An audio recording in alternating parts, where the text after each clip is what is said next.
I talked a lot about enzymes last night or last week, what type of enzymes we have, the plant enzymes, the different types of protease, amylase, lipase, cellulase, sucrase, all of that stuff.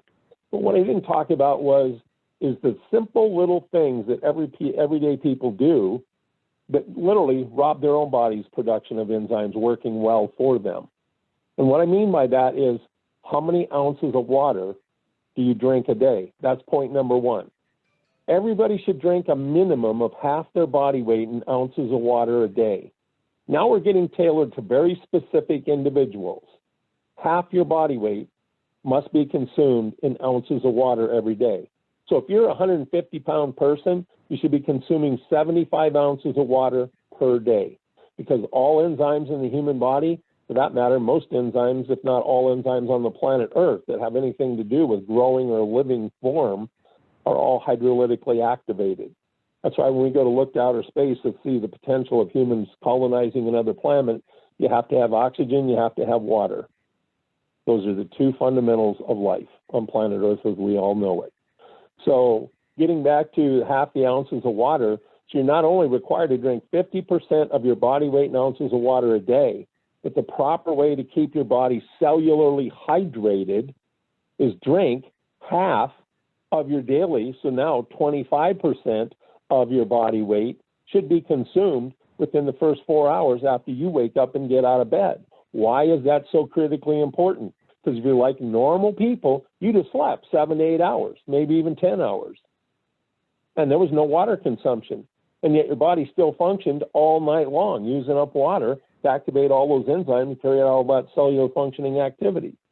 So your body, every morning when you wake up, is dehydrated.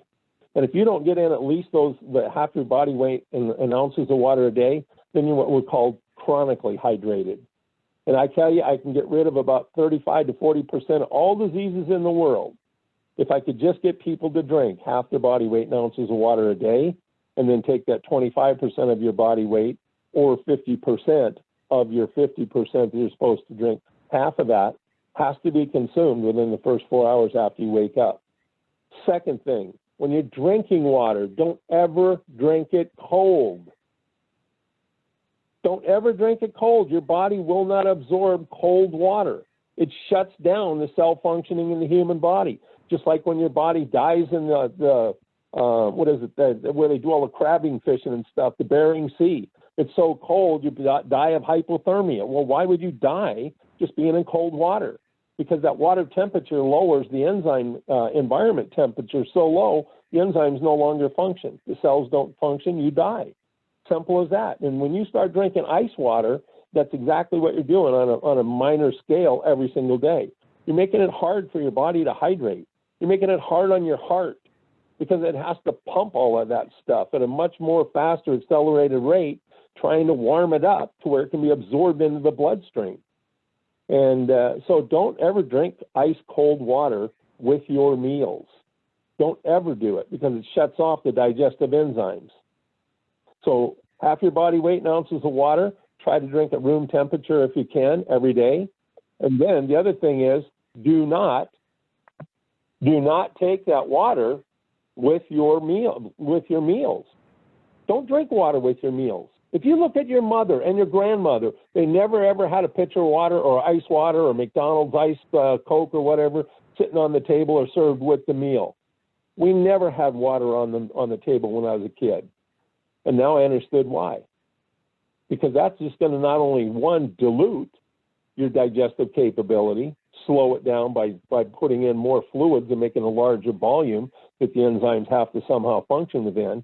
But then you put in ice water or cold water, and it just shuts off your enzymes. Your own natural body's digestive enzymes, that's where all this colitis, Crohn's, irritable bowel, leaky gut, and all this other crap disease comes from, because your digestive system is constantly being shut down because it's being consumed as ice water. That's where this all starts. And I want all of you to think about for a few seconds, how many of you, just like me, have been sitting there drinking water for the last 55 years of your life?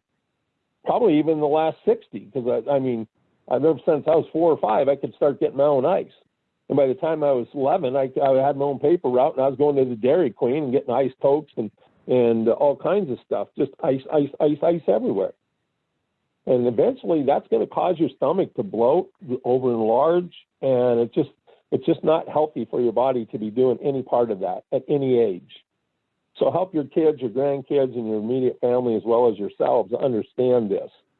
Cold water is okay on a nice hot day if you want to just drink out 4 ounces real quick.